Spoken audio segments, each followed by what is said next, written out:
Hello there, Salim Omar here from the Straight Talk podcast. Very excited. Got a special guest with us. Brings in a ton of experience and a diverse background. So on the subject of marketing leadership, Mark Havener. Mark, welcome. Hi. Thanks for having me. This is great. Awesome. Mark's a marketing and communication strategist with a specialized focus on brand and executive thought leadership, strategic content development, and corporate communications strategies. He's got more than 20 years of experience aligning messages and business goals and developing a myriad of communication vehicles and message strategies for a lengthy roster of clients. Very excited, Mark, to have this conversation with you. Let's start off perhaps very quickly, high level. Share with us your backstory. Well, I started off in retail marketing, actually, and it was kind of a humble position where I was helping a magazine distributor figure out the demographics for particular store locations. And so that's like my roots was in, retail impulse zone marketing. But then I joined an agency and I stayed with that agency, which is an integrated marketing and PR firm, for 15 years. And during that time, I rose to be an executive leader in that organization and worked with tons of different clients, everything from startups to Fortune 500. And then just about a year ago, I spun off on my own practice where I focused mostly with, just a very niche, small group of clients doing corporate communication strategies. Got it. Awesome. Now, what are you seeing? What's the message that you want to share with the small business owner, when it comes to marketing? What are you seeing not being done of? Where are you seeing the opportunity for small businesses? I think small businesses struggle with marketing because of the inherent costs involved. And there is a pressure not only among their customers and clients, but among their industry to invest heavily in marketing communications. I even see small and medium-sized businesses go and get expensive PR firms or marketing firms just because they need to get more visibility, and they're told they need to get more visibility. And I think that's the biggest mistake that they make, that there's a lot that these companies can do on their own without having to deploy expensive tactics, just by aligning, what they're actually doing with what their business goals are, and having that mental framework in place goes miles. And you don't really need to dump a whole bunch of money into customer acquisition. I mean, some companies have to, but there are other strategies that better align with goals that aren't as expensive, and that will show you the growth and resiliency that you need, especially now with this uncertain business environment. Okay, you got my attention. Let's unpack that. There's no need to spend a ton of money on marketing and PR. And you talked about aligning, I think you said aligning goals. Tell us more about that. What do you mean when you say aligning marketing strategies, perhaps, or with the goals? What does that mean? Well, on the surface level, marketing is supposed to always have goals and objectives, right? And usually the goals are, well, I want to be bigger, or I want more customers, right? And I think that obviously every business wants that. But effective marketing and communications is really about, well, what is your specific goal? What's your end game as a business? What is it that you're trying to do for the world, for the community, for your internal organization? What are the people that you hire, your partners, your vendors? What is your purpose? And if you can identify your purpose, suddenly marketing and PR tactics make a little bit more sense. Because if your goal is only just to grow the organization or to get more clients, then you're going to end up in a bidding war with all of the big companies that have deep budgets. And you're trying to, everybody who's in the marketing space knows that the cost of acquisition is through the roof right now.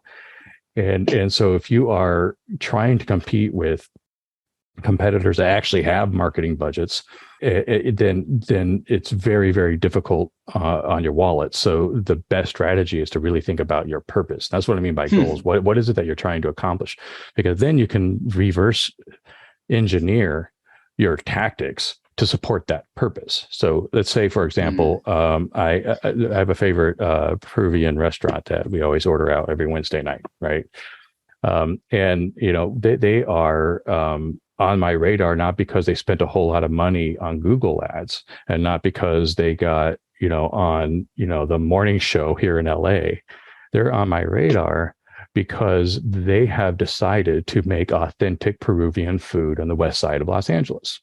And they're known for that. And that's their purpose. Their purpose is to deliver the real food that you would get in the country and so that's their positioning. And so anybody else that's on the same boulevard doesn't have the same positioning, doesn't have the same draw. And so it's what I mean by mental framework. That's what I mean is like, what is your purpose? And yes, you're going to have to market. Yes, you're going to have to do PR. Yes, you're going to do all these things. But when it's aligned with a purpose, it becomes way more effective. And because it's more effective, it becomes easier to do. And you don't have to, do all of that investing on acquisition. Yeah. What are one or two things that you see that a business owner needs to do to get back to purpose? And is purpose about what impact are you having on the person on the other side, the customer, the client, the patient? Is that kind of what purpose is? Yes. Yeah. What are you doing to make people's lives better? And why is that important to them? And really good branding agencies and companies do this. And when you look at, the products that you consume as a consumer, they're pretty good at this. But small businesses usually aren't, because you're just trying to make ends meet. And so you're not really thinking about big picture things.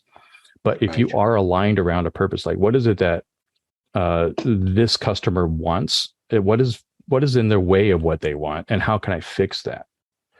And you might be selling hot dogs on a street corner, but if you understand what the customer wants and why and how you're fixing their problem, you're going to succeed. That means you're going to pick the right corner to stand on. That means you're going to say the right thing to them when they're walking by, and inherently, because you know why you're there and you know what they want. Love that. It's more than a unique value proposition, would you say? Purpose is? Unique value proposition is important, but it's above that, because you almost need that unique value proposition to have meaning. And a lot of businesses are very inward focused. My goal is I want to increase my, share of voice. I want to increase my market share. I want to increase my profit. That's all well and good, obviously. But if that's your only focus, then you're sharing the same tactics as everybody else. So if you start looking externally and saying, okay, my goal is to fix this problem in my industry. Okay, all right, I'm going to fix this problem. And then by fixing that problem, you'll create a value proposition. And it's an external one. It's one that other people care about. And that's what you end up talking about, instead of, here are all of my, let's say I have a widget, here are all of my features and benefits. Nobody really cares about you and your widget. I mean, they don't, unless you and your widget are fixing a problem that they have. And if you can clearly understand what it is that you're fixing, and then align all of your marketing communications around that, then things become far more effective. Really powerful. How can a business owner get closer to finding their purpose? And the examples you gave are great. As a small business owner, the reality of the reality that sets in is that we gotta get through the day, the week, getting by with just survival almost to some extent. How do we lose sight of passion, or we lose sight of purpose? And we perhaps had that at one point when we started the business. It was a vision, and we were really connected more inwardly and said, this is really what I want to do. I want to make a difference for others. And then with time, we lose that, or one can lose that, right? How do we come back to that? Yeah, if you have had a vision and a purpose, then absolutely you must come back to it. And there might be a point though where you didn't. And so you need to visit that. And what is it that you're doing this? Why are you doing this? Why are you putting yourself through this? What is the point of all of this? And if it's to retire, very well, okay. But what about other people, the people you're serving? And you just have to identify that. And that's a mental exercise. What is it? You answer some hard questions about why you're doing it. And whenever you've answered that question, ask why again. But you answer it from the point of view of the people you're serving. So instead of saying, I want to increase my revenue 10% this year, and ask why about that, you'd ask, I want to solve this problem in the industry by the end of the quarter. And why? Well, because this, because that, because that. And you start asking why, like an 8-year-old, over and over and over again, until you come up with a proposition. That's how you get to it. But then what you said was really important. I mean, when you're in the fray, when you're in the trenches and you're fighting this war called business, and you're dealing with all of this stuff coming at you, you're a founder, you're an owner, you're also probably handling fulfillment, you're dealing with the supply chain crisis, all of this stuff. You have to go back to your purpose by looking at what you're doing every day. And I actually have a process I use. I called MIA. I have to do it to myself because I get lost too all the time. And this is kind of the process is move, integrate, or automate. And this is just, I'm looking at a task. Is this something I should be doing? And the answer to that question is, does this serve the purpose of my goal? Does it do that? If it doesn't do that, somebody else needs to do this. I mean, we're in a world where you can get plenty of help from virtual assistants or whoever else to get some of this stuff. I mean, many business owners and founders are doing a whole bunch of things they're not supposed to be doing. And that just getting that in part, that moving it off of your desk, that move right there fixes a lot of problems.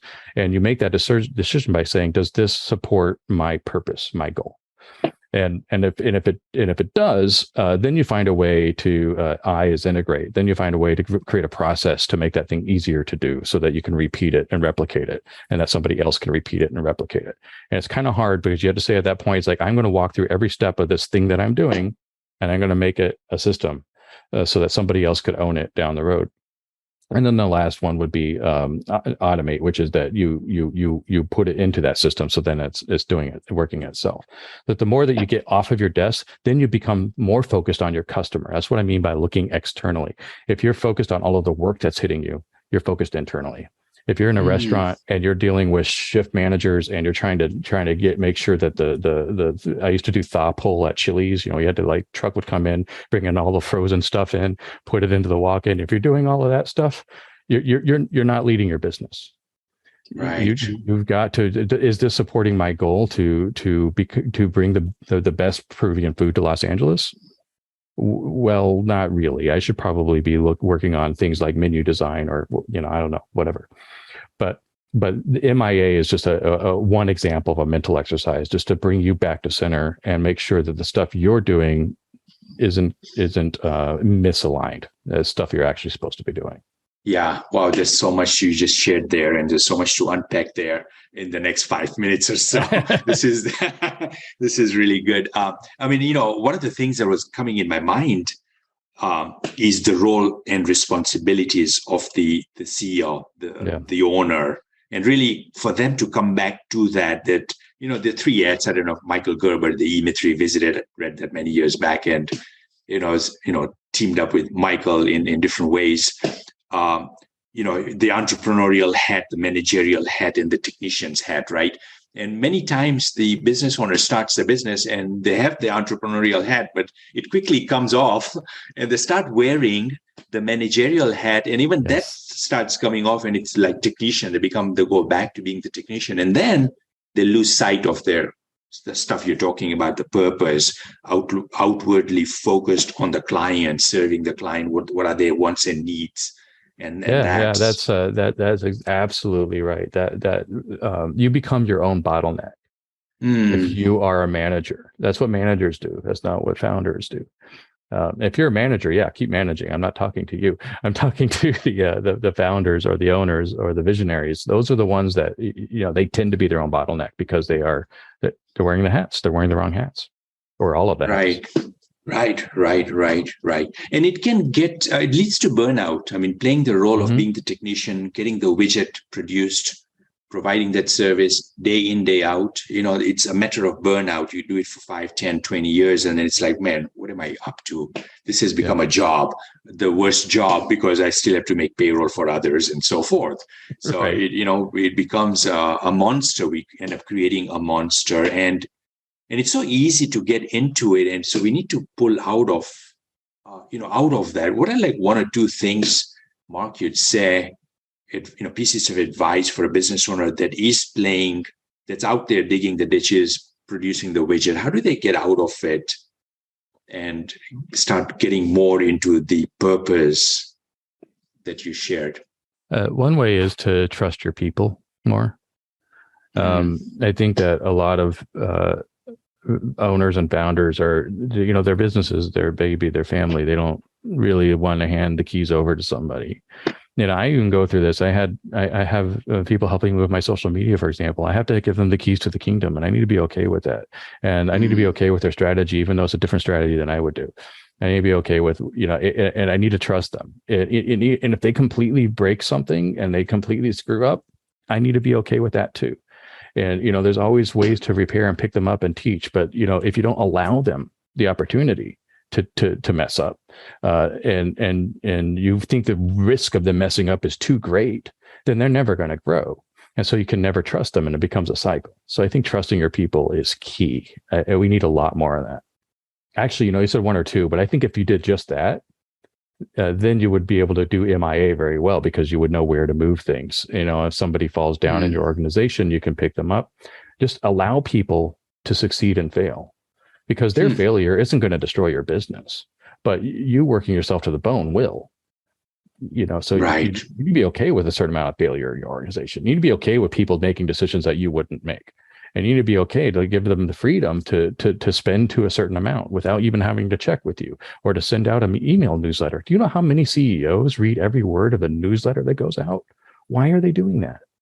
Why are they spending half an hour stopping the flow, processing this, and then making the whole committee to come in to check out this email? It's an email. It's not going to destroy your business if the period is wrong. It's just try to relax and trust your people.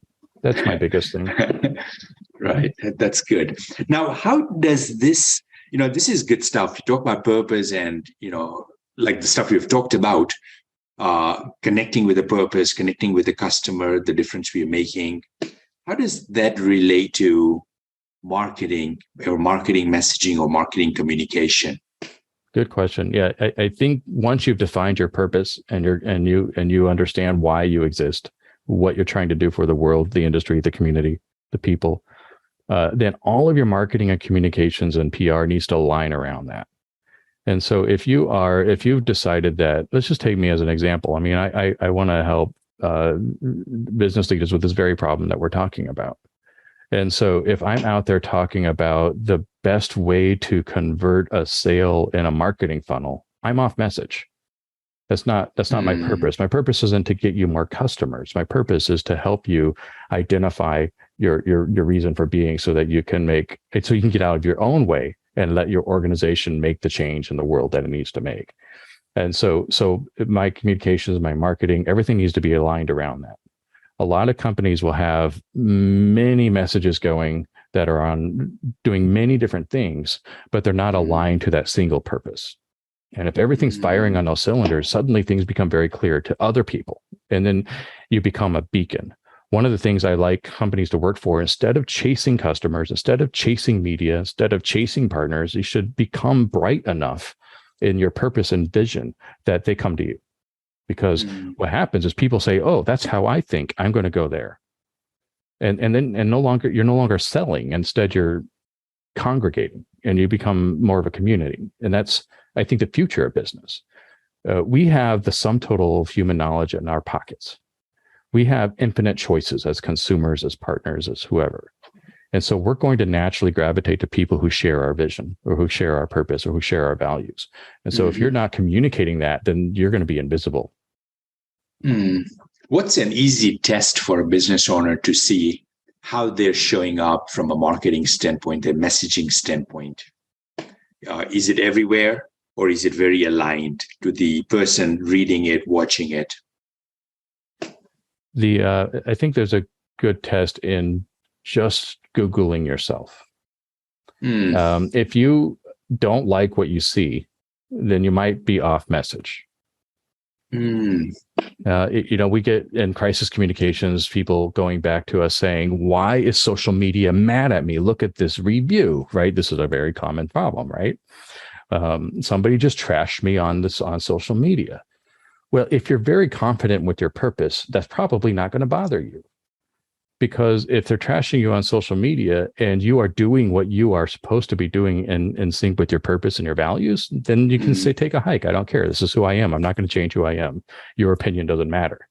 But if you don't have purpose and you're not communicating it, then social media becomes very scary. If you don't know, do I respond? Do I fight back? If you're confident with who you are and what you're doing, you don't have to do anything. Restaurant reviews are great. I just saw a story recently where some restaurant was dealing with negative reviews in a very hilarious way by just going after them, saying, this is obviously not the restaurant for you. Please stop coming. That was their response on Yelp. Now there's somebody confident in their vision, like this is not for you, or I'm glad you're not going to come back. I hope to never see an angry person like you again. Right? They're confident. They know who they are. Yeah, and that's the test. I mean, are you comfortable with what comes up on social media or on Google? Nice. Great response there. We are close to finishing up. I just feel like I don't want to finish this up. There's so much you're sharing, so many gems you're providing. But I've got like one other question that comes to my mind as we're having this conversation. You talked about, Googling yourself. What do you tell a business owner that is not showing up at all or very little when they Google themselves? It's a professional services firm, or it's one of those businesses where they may have built it to a reasonable size through word of mouth, through referrals and so forth, but they don't have their online presence. Now, that means they're not communicating. And people are communicating on their behalf, which is great, but they're not communicating. And when people are vocal about why they exist and what they're serving, who and why, that becomes very abundant and populates the internet pretty quickly. And so that just means you're being a hermit. You're quiet, and you need to be out there. You need to be on TikTok. You need to be on Facebook. You need to be wherever your audience is, and you need to be talking to them about their problems, not about you, but about their problems, or about why you're going to help them be happy, right? Or you're going to help them fix a situation in their life, and that there doesn't have to be a huge strategy. You don't need a big social media marketing firm. You just need to start interacting with people. Awesome. This is immensely valuable. Really, really appreciate, Mark, you giving us your time. What's the best way for folks to reach out to you? What's the best way for them to find you? At present, I think the best way is just going to my website. I keep everything there, and that's havener.com, HAVENNER. And I have everything now and in the future there. So I actually have some exciting developments in my business that are happening right now. So that might direct you to another place, but that's where you'll find me, no matter how you find me. Awesome. Great. Thank you so much, man. Appreciate you. Thank you.